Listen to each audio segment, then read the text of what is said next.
శుద్ధ శైవ మతాన్ని శైవదత్త శ్రీకాంత శివాచార్య స్థాపించారు. త్రికశాఖను అభినవ్ గుప్తా కాశ్మీర్ను స్థాపించడం జరిగింది. వీరు విష్ణువుని ఆరాధిస్తారు. ఆర్య సంస్కృతి నుండి విష్ణు ఆరాధన వచ్చింది. ఇది శాంతియుత మతం, భక్తి ఆరాధనకు ప్రాధాన్యత ఇవ్వబడుతుంది. దీనిలో అనేక శాఖలు శ్రీ వైష్ణవం, వీర వైష్ణవం, తెలగల, వడగల మొదలైనవి. వీరు విష్ణువు యొక్క దశావతారాలను విశ్వసిస్తారు. మత్స్య, కుర్మ, వరాహ, నరసింహ, వామన, పరశురామ, రామ, కృష్ణ, బుద్ధ, కల్కి అవతారములు. గుర్తుల కులదైవం ఎవరు? వరాహుడు. చిహ్నం వచ్చేసి గరుడ. గుర్తుల సాహిత్యం వచ్చేసి సంస్కృతం, రాజస్థానీ ఉన్నత కులాల వారి భాషగా ఉండేది. రాజశాసనం సంస్కృతంలో లిఖించబడ్డది. అలహాబాద్ స్తంభశాసనం సంకలనం చేసి హరిసేనుడు కుమారగుప్తుని కాలం నాటి స్కిల్ నేత పనివారి దశపుర శాసనాన్ని సంకలనం చేసి వచ్చబట్టి గుప్త యుగంలో పేరొందిన శాసన రచనలు ఇవన్నీ చేయడం జరిగింది. ప్రాకృతం సామాన్య ప్రజల భాషగా ఉండేది. బౌద్ధం, జైనం ఈ భాషను వాడారు. బౌద్ధం, జైనం ఏ భాషను వాడారు? ప్రాకృతం భాషను వాడడం జరిగింది. కాళిదాసు తన ఉత్తరకాలలో ప్రసిద్ధి చెందిన కవి. తన భార్య విద్యార్థ. తన బిరుదు వచ్చేసి ఇండియన్ షేక్స్పియర్. తన రచనలో ప్రకృతి ఆరాధన, ప్రేమ కనిపిస్తుంది మనకు.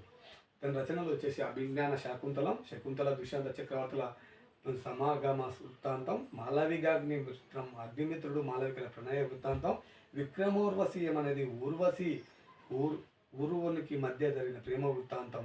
ఇతను రచించిన కావ్యాలు, ఇంతకుముందు నాటకాలు ఇవన్నీ. ఇప్పుడు కావ్యాలు వచ్చేసి రఘువంశం, సూర్యవంశానికి చెందిన 30 రాజులు వారి కాలంలో సంఘటనలు, కుమార సంభవం, శివపార్వతం, ప్రణయ వృత్తాంతం, కుమారస్వామి జనన గురించి పేర్కొన్నాం. మేఘదూతం, మీకు దీని గురించి బాగా తెలవాలి. మేఘదూతం అని యక్షుడు తన విరహ వేదనను రామగిరి నుండి ప్రియురాలు ఉండే అలక నగరానికి చేరవేయు మణి మేఘానే కోరుకున్న సంఘటన ఏమంటారు?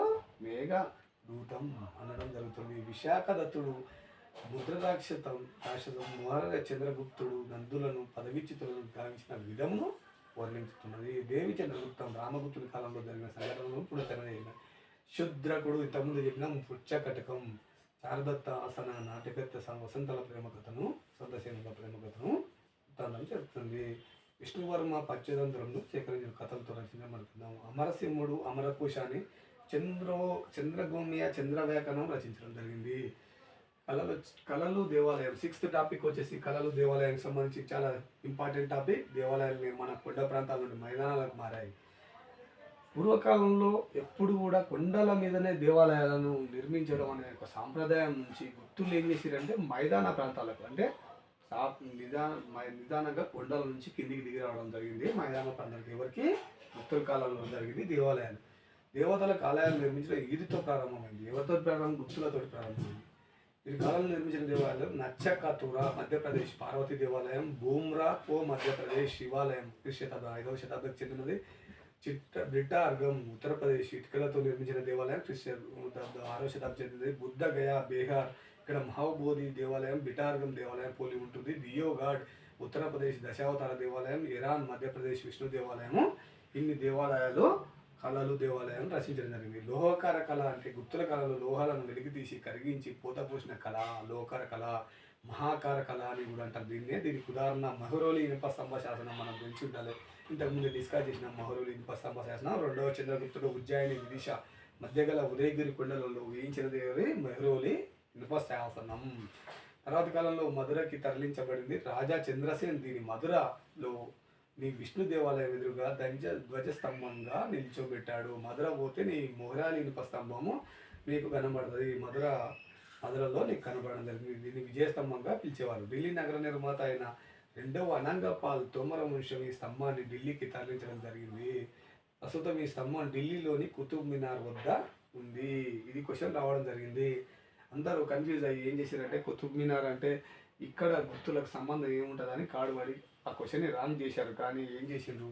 ఇది కుతుబ్ మినార్ వద్ద ఎవరు? అనంగపాల్ తోమర వంశం చేసిన ఢిల్లీకి తరలించి పెట్టడం జరిగింది. కుతుబ్ మినార్ వద్ద ఇది మొహరాలి ఇనుప స్తంభము. గుర్తుల లోహకార కళలో ఉపయోగించిన లోహాలు వెండి, బంగారు, రాగి వచ్చేసి ఉక్కు, కంచు. బృహత్తర విగ్రహాలకు ఉపయోగించిన లోహం కంచు. గుర్తులు విగ్రహాల పోతపోయడానికి ఉపయోగించిన పద్ధతి సైర్ పద్ధతి. సైరు. బుద్ధుని తామ్ర విగ్రహం నలంద ఎత్తు 81 అడుగులు. వేన్సాన్ చూసినట్టు రాశారు. వేన్సాన్ చూసినట్టు రాశారు. బుద్ధుని తామ్ర విగ్రహం సుల్తాన్ గంజ్ ఎత్తు 71 అడుగులు 1 టన్ను బరువు. విగ్రహాల్లో రాజశాహి కృష్ణుడు ఇతని అనుచరుల ప్రతిమలు, సారనాథ్ వరస్ పద్మాసీనుడై ధర్మచక్ర ప్రవర్తన చేసిన బుద్ధ విగ్రహం, మధుర గుండు కలిగి నిల్చున్న బుద్ధ విగ్రహం, పావయ గ్వాలియర్ శ్రీవాద్యాలతో పరివేషించిన నర్తకి ప్రతిమలు, బితోర్గం మరియు బియోగా దేవాలయాలు చతురస్రాకారం నిర్మించబడినాయి. గుప్తులు కళ పువ్వులు తీగలతో కూడిన అలంకరణను రేఖగణిత ప్రామాణికతో పేరు పొందింది. మనోహర చిత్రకళ అనేది ఉన్నది. వీరి కాలంలో మనోహర చిత్రకళ వచ్చేసి 4 ప్రదేశం జరిగింది. అజంతా, ఎల్లోరా, బాదామి. అజంతా వచ్చేసి వాసును బట్టి అజంతా శిల్పకళను 3 విధాలుగా ఇచ్చారు. గరుడు, యక్ష, గంధర్వ, అప్సరణ చిత్రాలు, పద్మపాణి, అవలోకి తేజేశ్వర, బోధిసత్వ విగ్రహాలు, 3 జాతక కథల చిత్రాలు. అజంతాలోని 16 గుహల చిత్రాలు, నందుని సన్యాస స్వీకారం, గౌతముని జన్మజాతక పరీక్ష, గౌతముని విద్యాభ్యాసం, గౌతముని పురవీధి విహారం, సుజాత పాయాసం విహారం, మరణశీలన పైన రాజకుమారి చిత్రం, అజంతాలోని 17వ గుహలోని చిత్రాలు, జాతక కథలు, తల్లిబిడ్డ కథలు, రాజప్రసాదంలో గుహారం, శృంగారం, మూర్తిభవించిన రాజతనయ. అజంతా చిత్రాల్లో తలమానికమైన చిత్రం మరణసన్న రాకుమారి చిత్రం. అజంతా చిత్రాలకు అనుకరణలు వచ్చేసి బాగు చిత్రాలు. ఇవి అజంతాకు 150 కిలోమీటర్ల దూరంలో గలవు. బాగు గుహలలో నిలిచి ఉన్న గుహల సంఖ్య 6. 1వ గుహ, 2వ గుహ వచ్చేసి పాండవ గుహ, 3వ గుహ వచ్చి గజశాల, 4వ గుహ రంగమహల్, 5వ గుహ శాల, 6వ గుహ స్థానిక నామం లేదు. 1వ గుహకు 6వ గుహకు స్థానిక నామాలు ఉండవు. 2వది పాండవ గుహ, 3వ గుహ వచ్చి గజశాల, 4వ గుహ వచ్చి రంగమహల్, 5వ గుహ వచ్చి శాల. విష్ణు ధర్మోత్తర పురాణం గుప్తుల కర్ణాటక చిత్రకళ గురించి పనిస్తుంది. అలంకరంగా జ్ఞానసూత్ర పెయింటింగ్పై మొదటి పుస్తకం. కాళిదాసు మల విజ్ఞాన మిత్రం గుప్తుల కర్ణాటక సంగీత పదాన్ని వివరించడం జరిగింది. విజ్ఞానేశ్వర సాంకేతిక శాలలో కొన్ని 8వ టాపిక్లో చెప్పేద్దాం. ప్రసిద్ధ ఖగోళ శాస్త్రం ఆర్యభట్ట అనే సున్నా సిద్ధాంతాన్ని రూపొందించాడు. ఎవరి గుప్తుల కాలంలో. పై అనగా 3.146 అని, సూర్య సంవత్సరం అనగా 365 నుంచి 358 రోజులని వివరించాడు. సూర్య సిద్ధాంతాన్ని వివరించాడు. దశాంశ పద్ధతిని ఉపయోగించాడు. భూమి తన అక్షం మీద పరిభ్రమిస్తుందని ప్రకటించిన మొదటి భారతీయ ఖగోళ శాస్త్రవేత్త ఆర్యభట్ట. శతాబ్దం 6వ శతాబ్దం. వరహమీరుడు శతాబ్దం 6వ శతాబ్దం. ఇతని అతి ముఖ్య గ్రంథం బృహత్ సంహిత. ఇదొక విజ్ఞాన సర్వస్వం పంచ సిద్ధాంత గ్రంథాలు రచించాడు. చంద్రమాసం గురించి పేర్కొనడం జరిగింది. బ్రహ్మగుప్తుడు 7వ శతాబ్దం. ప్రకృతి నియమం ద్వారా వస్తువుల్ని భూమి మీద పడతాయని పేర్కొనడం ద్వారా న్యూటన్ నియమాన్ని ముందుగానే గ్రహించిన వ్యక్తి ఎవరు? బ్రహ్మగుప్తుడు 7వ శతాబ్దం. ఇతని రచన వచ్చేసి బ్రహ్మాస్ఫుట సిద్ధాంత ఖండ కద్యకం. ఇంకోటి ఇతర పుస్తకాలు వచ్చేసి వాగ్భటుడు వచ్చేసి వైద్యశాస్త్రంలో అష్టాంగ శాస్త్రంగా రచించి, బాణుడు వచ్చేసి స్వప్నవాసవదత్తం, జీముతవాన్ వచ్చేసి దయాభాగ, భాస్కరాచార్య వచ్చేసి సిద్ధాంత శిరోమణి, ధన్వంతరి వచ్చేసి ధన్వంతరి నిఘంటువు, మెరిటుంగా వచ్చేసి ప్రబంధ చింతమణి, టాలమీ వచ్చేసి జాగ్రఫీ ఆఫ్ ఇండియా, పూలెగంది వచ్చేసి నలవ్యం, విజ్ఞానేశ్వరుడు వచ్చేసి మితాక్షరం, యజ్ఞవల్కిని ధర్మశాస్త్రంపై వ్యాఖ్య, మిత్రాక్షరం, క్షేమేంద్రుడు వచ్చేసి బృహత్ కథ మంజా, బల్లాట వచ్చేసి పద్మమంజరి, మదన వచ్చేసి పారిజాత మంజరి, రాజశేఖర్ వచ్చేసి కర్పూర మంజరి, దండి వచ్చేసి దశకుమార చరిత, అవంతి సుందరి కథ, నారాయణ పండిట్ వచ్చేసి హితోపదేశ, పాణిని వచ్చేసి అష్టాధ్యాయిని. ఈ విధంగా గుర్తుల టాపిక్ వచ్చేసి మొత్తము కంప్లీట్ చేయడం జరిగింది ఒకటే వీడియోను.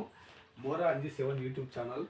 ఈ యూట్యూబ్ ఛానల్లో వచ్చేసి మన కాంపిటేటివ్ స్పిరిట్లో constable, group 2, group 3, group 4 and అడిషనల్గా మనకు ఏదైనా ఎస్ఎస్సి, జీడీ ఏ ఎగ్జామ్ జరిగినా, మనకు ఆర్మీ ఎగ్జామ్ జరిగినా, మన ఊరు ఏ దానికైనా భారతదేశ చరిత్ర అనే టాపిక్ చాలా ముఖ్యమైనది.